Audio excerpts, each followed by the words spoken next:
All right, this is a small update, I guess. So I've been running this suicide prevention project for more than a few years, and it was inspired by an ex who had some self-harm issues. She had issues with an eating disorder, abusing her medications, and then even abusing alcohol. And uh, long story short, that led to further difficulties, and that's an understatement. But what I really want to talk about here is that I as I continue to run this operation independently and without interference, nary a suggestion even as to what I should do, because it's entirely my own effort. Let's be clear about that. Um, that this is well known. The statistics for transgenders and for the people that are of indeterminate identity, uh, because of hormonal imbalances, hereditary issues, which are which influenced by inbreeding or incestuous relationships that have historical significance and record. And this really messes people up, like understandably so. But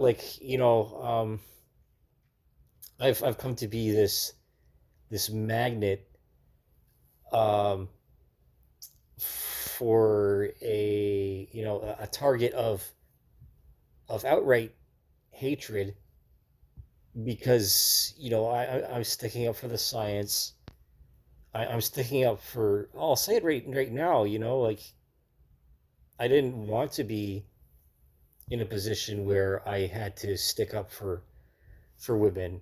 Right? I have a very complicated relationship with with women, in that I love women, but I don't like a lot of female behaviors, especially when it comes to the um, the endorsement of transgenderism. This coddling, this toxic, incestuous, and uh, controlling uh, relationship with creation and body autonomy. This gets even more complex, considering the cultural precipices, or um, precedents. And so, of course, those two things are related but different, in which the importance and the popularity to take up a cause celebra in order to differentiate oneself from the rest of the crowd, is not only being a more noble and worthwhile creature, but the most virtuous and worthy of having power over other people. Now, in the absence of religion, a new religion is created, a new belief system is created. There's something to humanity and to our social desire for community, and for a monoculture, even something shared, that we come to a consensus. This is the very basic study of sociology and culture, right? That which is effervescent and rises to the top. And one of the other fields in which this is most present, of course, is as I'm presenting here with an image from the Canadian Broadcasting Corporation, is within athletics and sport. And as I circle back to the transgenderism thing, and again, pornography, because the fascination and the taboo of the exotic, or the differential and the strange, in which that which is disgusting is attractive to certain people, and that which is attractive is disgusting to other people. And this woman, as presented before you in this image, looks like a man. She look like a man.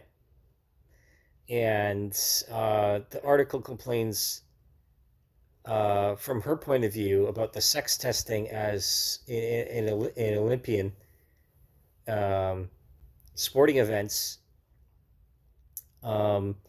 But there is a clear physiological difference between men and women, irregardless of the presence and the existence that is intersex people, that is a permutation and a mutation, or an underdeveloped, or an underdeveloped in utero process, in which all the chemical signals get mixed up, as I said before, due to a multitude of factors, that for which are a little beyond my understanding as it is right now, down to the chromosomal level of endocrinology.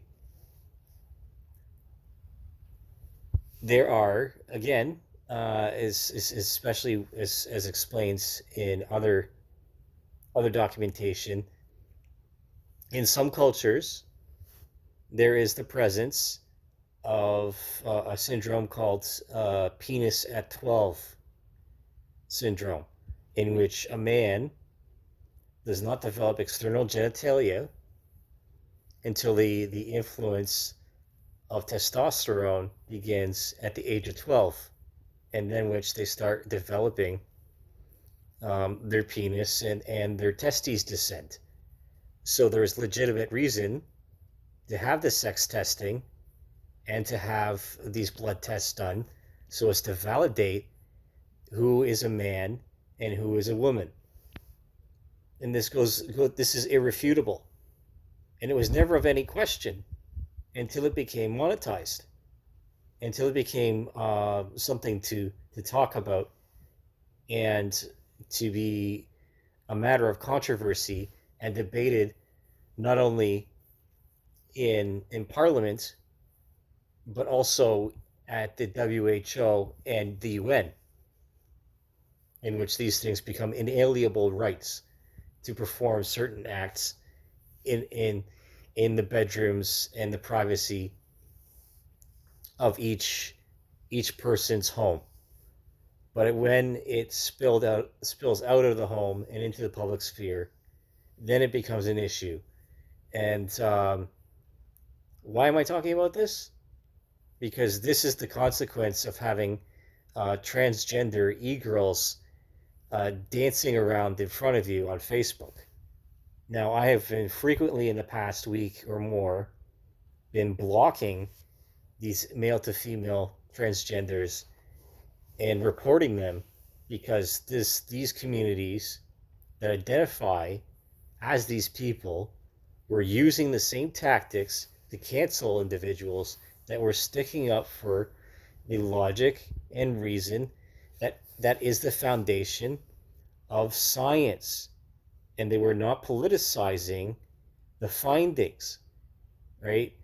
The confirmation bias causes people to rage, in which the confrontation with reality just does not align with their belief system, and thus does not align with their cultural conventions and their accepted normalities.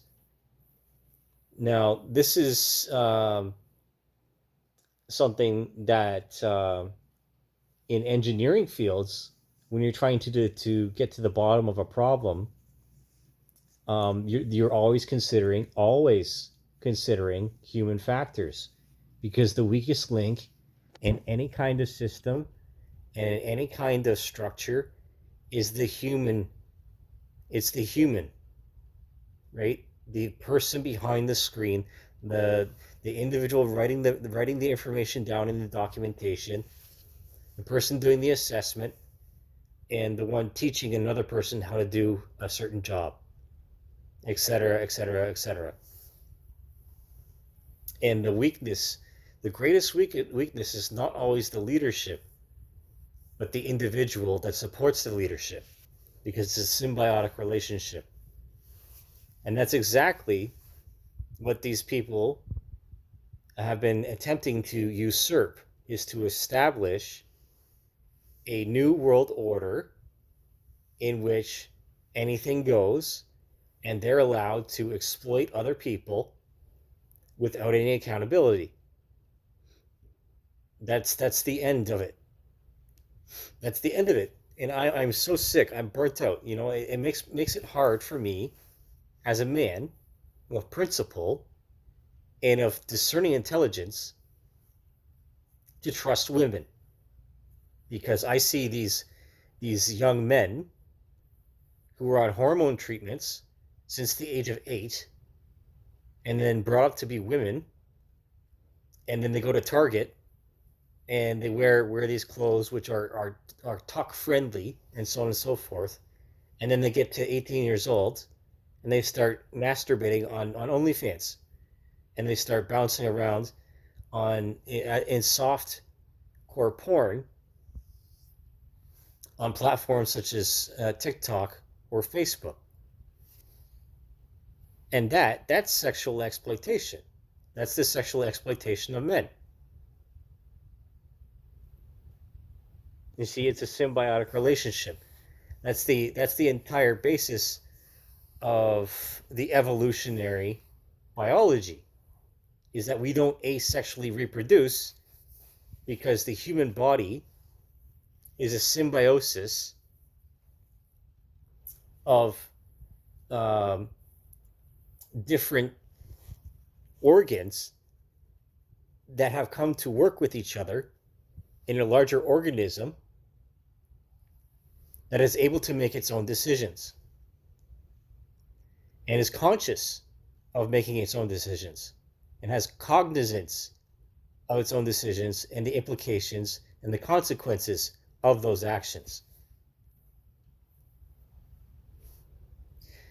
I saw a video, it was Hank Green recently, right? He used to be on SciShow or whatever it was. And the man went through cancer treatments. And the title of the video was How to Talk Like a Smart Person. My response is, how do you listen like a smart person?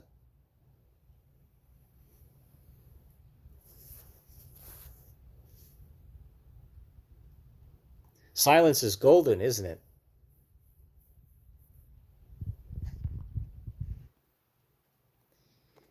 You know, I just wanted to have a stock image of a woman, right? And you know, I look at a lot of socials of like female bodybuilders or women that are interested in fitness, and they're more masculine and have bigger tits than the transgenders do.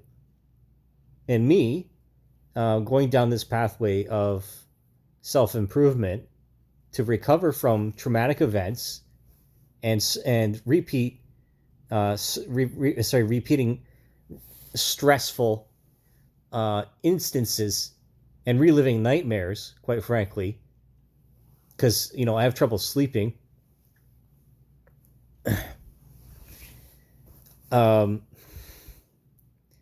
That I have bigger tits than some of these transgenders do. And it's not because I'm taking, you know, estrogen treatments, or because I started injecting myself with testosterone and my estrogen it started compensating, because men do produce estrogen, just not to the same degree as a woman, because that's the very basis. Beyond the chromosomal difference, of the primary and secondary sex characteristics, that for which the hormones influence and thus develop, so that our minds have precursors, our brains, right, to recognize, because we are hardwired. We are hardwired in our nervous system and in our brains to discern and tell the difference between a man and a woman from like 100 meters or more. And so the rise of this queer elitism, and I don't like using queer in the context of which it is modern or has been distorted, and in its original capacity does not mean what people think it does, because these professionals and these professors of literature and culture have again distorted the narrative of our society for their own benefit, so that they can keep their jobs. So the job, or the purpose of the suicide prevention, was to find women and young men who were like my ex and didn't know and didn't have the guidance and had people around them telling them what they should be and who they should be and what they should do, and to show them that there's a completely different way, and it's not what you think it is. It's exactly what you think it is.